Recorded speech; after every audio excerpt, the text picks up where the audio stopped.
Hey everyone, good afternoon. Welcome to today's session on driving chaos engineering forward. What's new and next with LitmusChaos? So in this talk, we'll be sharing what's going on with Litmus, what we have been working on, what are the roadmap items, and what we have achieved so far. So yeah, a bit of intro about myself. This is Saranya, and I am a senior software engineer at Harness, and also one of the maintainers of LitmusChaos. So yeah, I'll give the... Hi, good afternoon, everyone. I am Sarthak Jain, and I am a senior software engineer at Harness as well, and also a maintainer of LitmusChaos. Right, so LitmusChaos is a CNCF Incubating project, which allows users to practice chaos engineering on their cloud-native applications.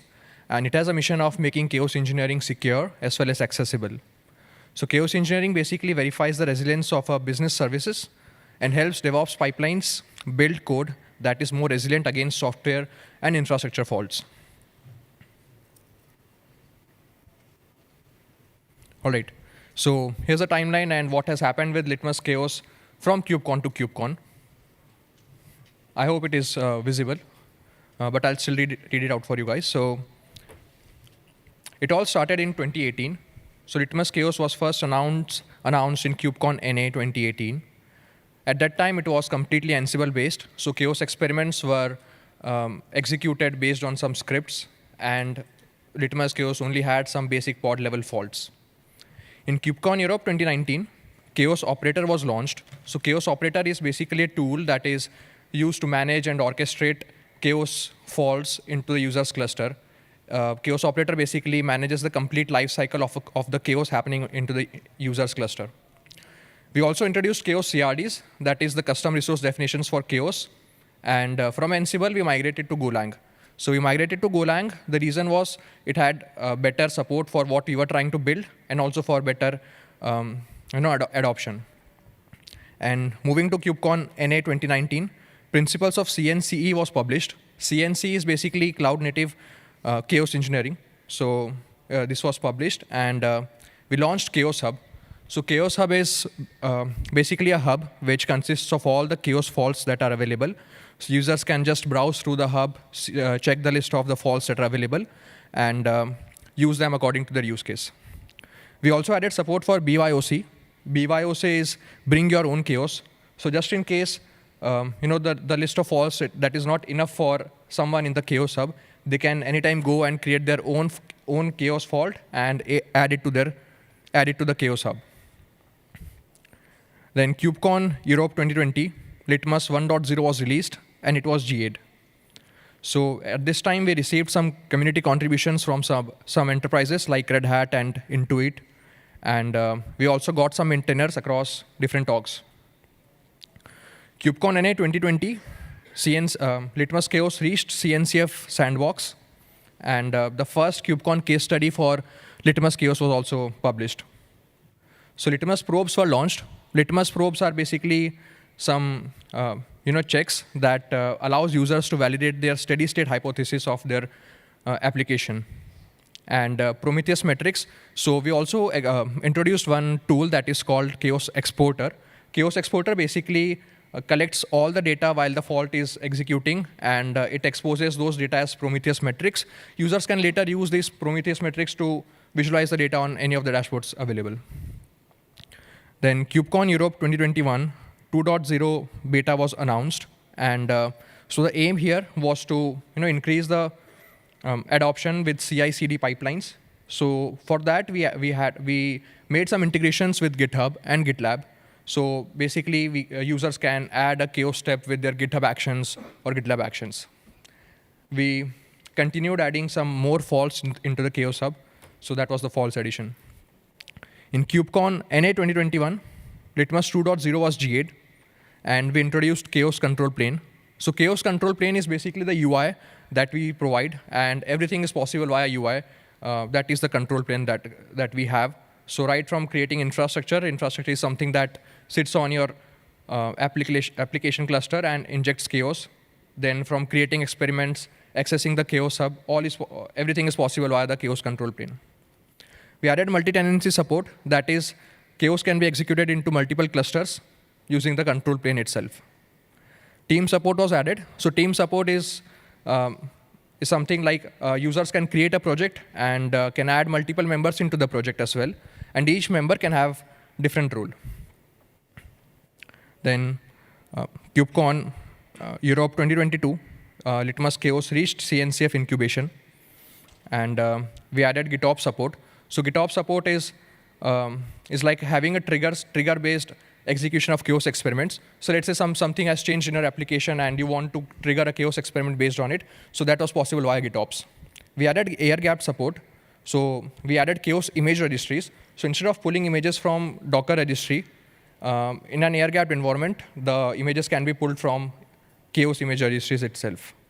Then again, we continuously work on adding some faults. So we added some cloud infra faults and VMware faults in our chaos hub.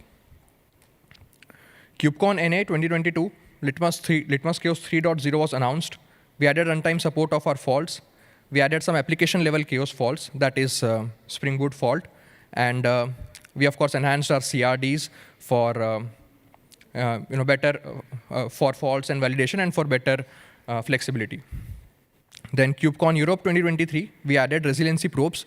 So resiliency probes is similar to the Litmus probes that we had earlier, but resiliency probes are tunable via the chaos control plane itself. And probes is again the same thing to validate the hypothesis. Probes can be used and it can be added to each fault that you're using to test your system against. We made it leaner and scalable. We improved the debuggability by improving the error logs and showing some good error messages. And the UX was completely resiliency score driven here. So resiliency score is a score that we give to the application based on the faults that they have chosen and based on the probes that they have tuned against each fault. Right, then moving to KubeCon NA 2024, we enhanced security features. So security is very crucial for a product like LitmusChaos. And we also had a security audit, which I'll be covering in detail in the coming slides. So we enhanced security features in KubeCon NA 2024. And we made the product even more secure and reliable to use.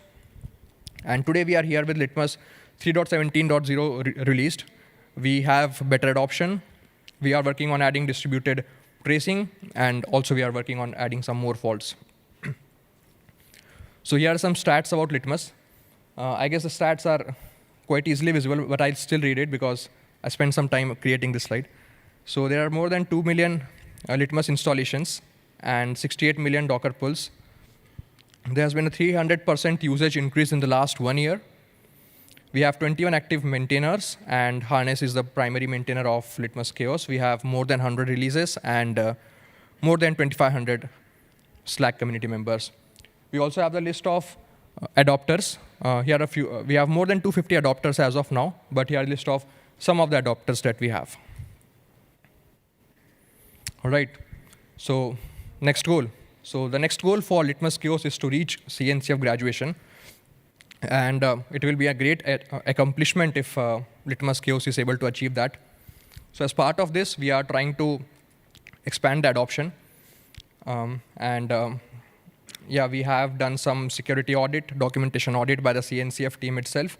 I'll be covering those in the coming few slides. We have already had some great feature additions. We are also working on adding few more. We are working on it.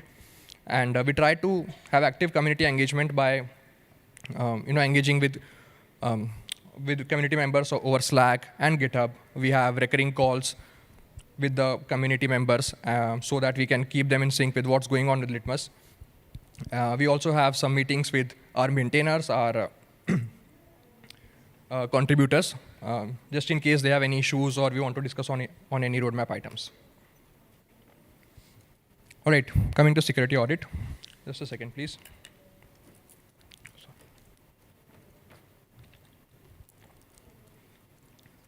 Thank you. Yeah, coming to security audit. So for a product like LitmusChaos, which sits on users cluster, injects chaos on users cluster, security is something that is very, very, very crucial. So we recently had a security audit that was performed by the 7A security team, and based on it, they proposed some enhancements, some modifications, and they also pointed out some potential vulnerabilities. So we have fixed all of the vulnerabilities. We have made all the enhancements that are suggested as part of the audit. Some of them I have listed it down here. So API security enhancements. So we have made some generic error messages for some of the APIs so that we just don't end up leaking out some sensitive information to the potential attackers. We have RBAC enforcements for APIs and for some other GraphQL and REST APIs. So LitmusChaos has APIs in both GraphQL as well as REST. So we have added RBAC enforcement. It was already there, but for some APIs, we needed to have some strict RBAC enforcements that we have also added. We have added course validation for GraphQL and authentication server. So this was added just to minimize any potential risk of cross-origin attacks. Right. So these API changes were made so that any end users, whenever they use the API, we ensure that they're using a secure and a reliable API. Authentication and authorization improvements that we have made. So the focus was here to make this process even more secure. And as part of this, we mandated the reset password for new users. So anytime a user logs in or creates an account, we assign a default password to the users. But whenever they log in for the initial time, they have to reset it, and they have to set a strong password. And then a strict username and password validations. So again, same thing. Users should use a strict credentials, which is not easily decodable and guessable. We added support for JWT secret creation upon Chaos Center installation. So that is, we store this JWT secret in the database. And whenever we create a JWT token, this secret is used. And since this secret is stored in the database, it's fairly safe enough. We introduced the executor role and deprecated the editor role. So in LitmusChaos, you can have projects, and in project, each member can have a different role. One of them is executor role. So this executor role basically allows user to execute experiments. And the other two roles is the project owner, who is responsible for creating the project and creating experiments. And we have the viewer role as well, which is just to view what's going on in the project. All right, so some network and infrastructure security. So we added environment-based support for HTTPS connections. So earlier it was HTTP by default, but we have added HTTPS to ensure a secured communication over the network.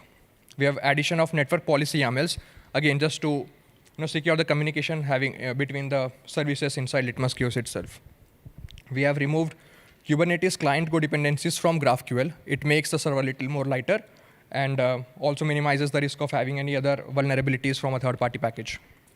We upgraded Go version across Chaos Center from 1.20 to 1.22, reducing any risk of vulnerabilities. Then we follow secure development practices. So as part of this, apart from the code and the infrastructure security, we try to follow the development practices that are secure enough. So we have integrated Git leaks in our PR checks. This ensures that none of the sensitive information like tokens or secrets is pushed into the repository.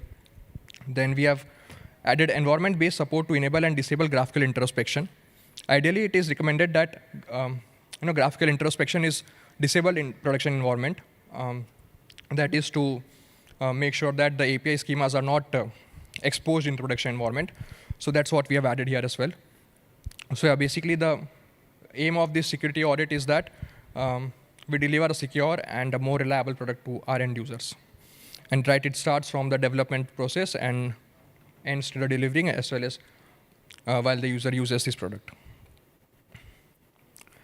Then yeah, we had the documentation audit. So you can judge how good a product is by going through its documentation. And a rigorous evaluation of the Litmus tech docs was done by, again, CNCF team.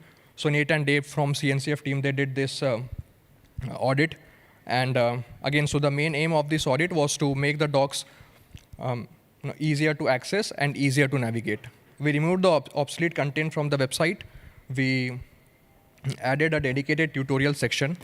And we reorganized and restructured our docs to make it easy to navigate, so that users can easily navigate through them. Right. So again, the aim was even our old users as well as the new users, they find it very easy and they can find the relative content what they're looking for by not having to search for much things. And also the contributors who are looking to contribute, they can effectively contribute to the project. So for new features and enhancements, I'll ask Saranya to continue. Hey everyone, so I'll be talking about what all new features we have been working on, what enhancements we have already added, and what's coming up next. So starting up with, first we have the SDK support. So as you know, currently, if you want to use LitmusChaos experiments in CI/CD pipelines, you can you can achieve it by using LitmusCTL, which is a CLI tool for Litmus Chaos. But in addition to that, we have also decided to add the SDK support in Java and Go languages. So this Go SDK, it's currently under development. It's been done by one of the LFX mentees currently. And for the Litmus Java, we have already started, and we have added the authentication APIs. Let me show you a few snippets. So we have added the authentication APIs like user CRUD operations and project operations and environment creation and all, so that user can directly use this snippet in their code, embed it in their Java application code, and use it in the CI/CD pipelines. So yeah, that's one of them. And yeah. Next is distributed tracing. So while the chaos experiment is getting executed, it can be very difficult for the users to actually visualize what's going on, the impact of the chaos experiments, the whole flow. It can be very difficult to see what's happening in the background. So to make this a little easier, so we are planning to add distributed tracing. And it's already in development. We have some PRs already merged, and we're planning to release this feature really soon. But I have a small demo to show. Yeah. So we have this, this is the Chaos Center UI, and we have this Nginx pod delete application, the experiment, where it's trying to, we have added the pod delete experiment, which will try to target the Nginx application. Yeah, so we have the pod delete experiment. Yeah, we can play it. Yeah. So we have set the target application we are targeting the Nginx application by app label. And then coming to the tune fault, so these are the existing environment, total chaos duration and all. We had it earlier, but in addition, for the distributed tracing, we are going to add one more new environment, that is OTL exporter OTLP endpoint. So for this demo, we are using simplest collector to collect the chaos metrics, and it will be used to visualize in any of the available services. So for now, we are providing the simplest collector endpoint, but you can use any other endpoint as well. So yeah, that's that. And lastly, we are setting up the probe. We'll run that. So it will take some time, and I've also fast forwarded the video a bit. But yeah, so the first step would be to, while the chaos experiment is running, the first step would be the installation of chaos fault. Once the installation is complete, then the chaos injection will take place. So let's go to the terminal. Yeah. Here you can see we have the Nginx pods deployed, and we have the simplest metric collector deployed as well, and the corresponding services. And coming back to the experiment, so the installation step is complete, and the experiment running will be starting up soon. Once it starts, we'll start getting the logs for that. Yeah, it has started. It will take some time, but I have fastered it a bit, and yeah. So for the visualization, we are for this demo, we are actually using Jaeger UI to visualize all the events that are happening. So for this, we have selected chaos operator as service, and on the right hand side, you can see the events that are going. Yeah, you can see the events that are going on, and this particular event, which happened around 2 minutes ago, it spawned multiple jobs, like experiment jobs, runner pods, and all. So if we go forward, Yeah, so here we can see the whole timeline of what is happening. I mean, which pod started at what point of time and completed their job. And if I hope it's visible, but I'll read it out. So first of all, the chaos operator comes in and it starts the execution and spawns chaos runner pods, which in turns, after starting the execution, it actually creates the chaos experiment job pods, and they run they are responsible for the chaos injection. And once that is done, lastly, we run the probes are run to check the hypothesis validation. So, probes, we had set the probes in the EOT format at end of the test. So that's why it is running at the end of the test, end of the experiment completion. So yeah, so this will actually help in the debugging purposes mainly, in case application is not behaving correctly while during the chaos injection. So it becomes easier for the users to debug what's going on at what point of time. So yeah, so as I said, it's a work in progress, and we are planning to release it. Merge the PR soon and release this feature. So yeah, going back there. Yeah.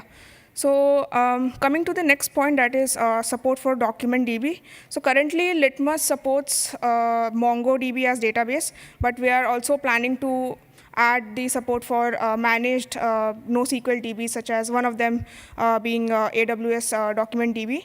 So as part of, while adding the integration, we realized that there are some operations like Mongo operations which are not supported by the AWS DocumentDB, such as facet and bucket operations. So our community members raised multiple PRs to remove the dependency of those operations and tweak the Mongo queries accordingly.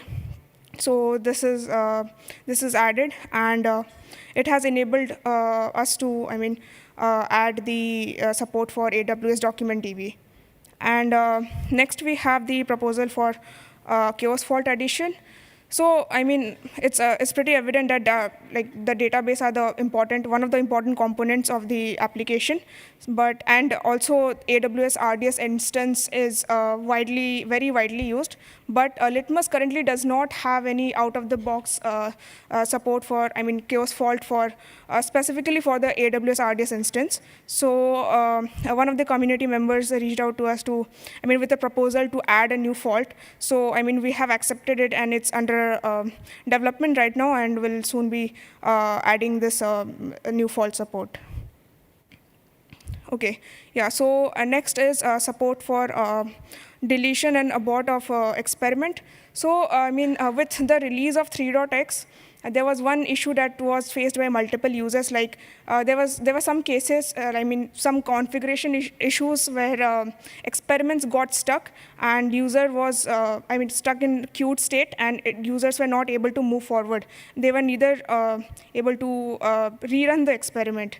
So to mitigate this issue, we came up with this feature, deletion or abortion of that particular experiment run, so that it unblocks the user, and user can either rerun it or create a new experiment altogether. Okay, yeah. So moving forward. Yeah. So. So we have discussed about the enhancements, but now we'll talk about how we are, engaging with the community. One of the main areas is through the mentorship programs.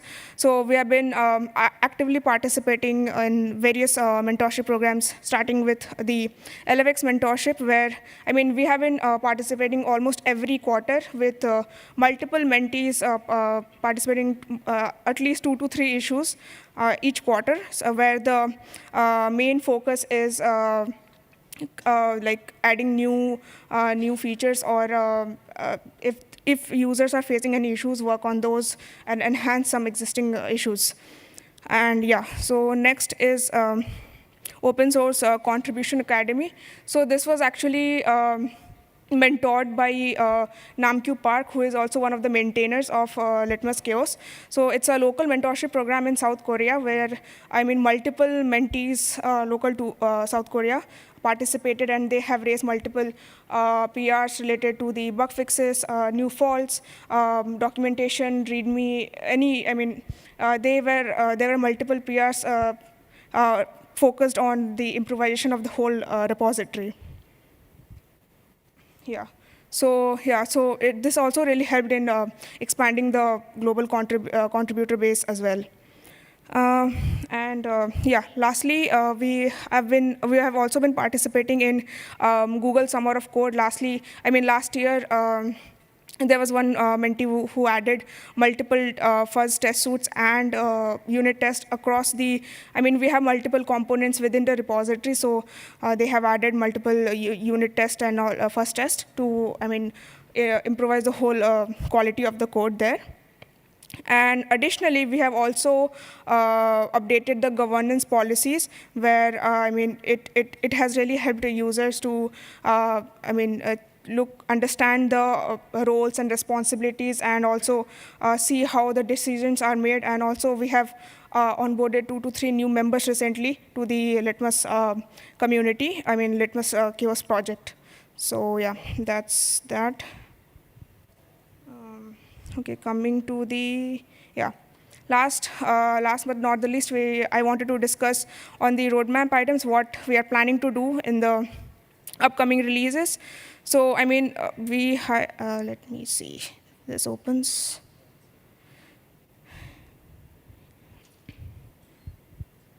Yeah, there's a big list of the roadmap items, but I wanted to highlight few of them.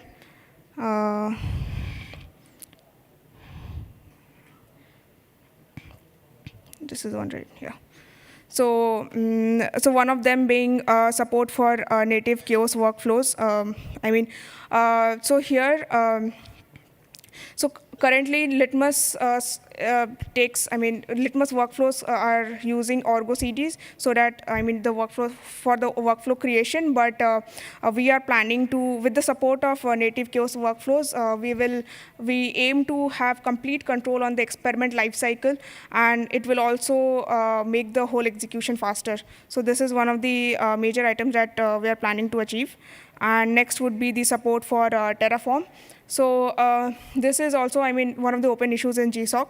So, as part of this, we are planning to add the automation for chaos infrastructures and experiment operations, so that it will really help the SREs or developers to automate the things, automate the chaos experiments. And not only that, it will also help the new users to get onboarded quickly with the usage of the Terraform scripts. So yeah, that is one thing. And next is implementation of Kubernetes connectors. So this is also, one of the, we are planning on this for a long time. So using the, with the implementation of Kubernetes connectors, we aim to remove the dependency of chaos infrastructure installation in the target environment. So this means, with this support, we will also only need to install the chaos infrastructure only once, and it will be able to target the applications in all the other clusters. So it will, streamline the whole chaos experimentation flow. So yeah, that is one thing. And lastly, as you know, usage of AI is growing day by day. So we are also planning to incorporate AI in chaos as well. We'll start with the integration of K-test GPT, so that, with this integration, we aim to, it will scan the whole cluster, and we expect it to suggest the chaos experiments, which can be, it can really help the SREs to plan the game days and, chaos experimentation in general for the, in the whole application lifecycle. So yeah, these were some of the highlights, but we have a lot more in the list as well. Yeah. So lastly, thank you for having us here, and I hope you enjoyed the session. And if you want to, if you are interested in checking out the Litmus GitHub repo, so we have added the QR scanners and also the LitmusChaos Slack if you want to join the community as well. And if you want, also we are available in Project Pavilion, kiosk number 10A, where, if you want to have any other further discussion, we can have it there as well. Yeah.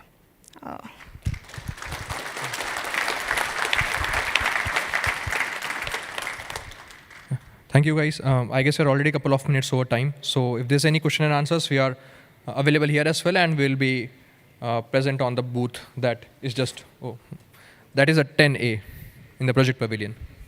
Thank you.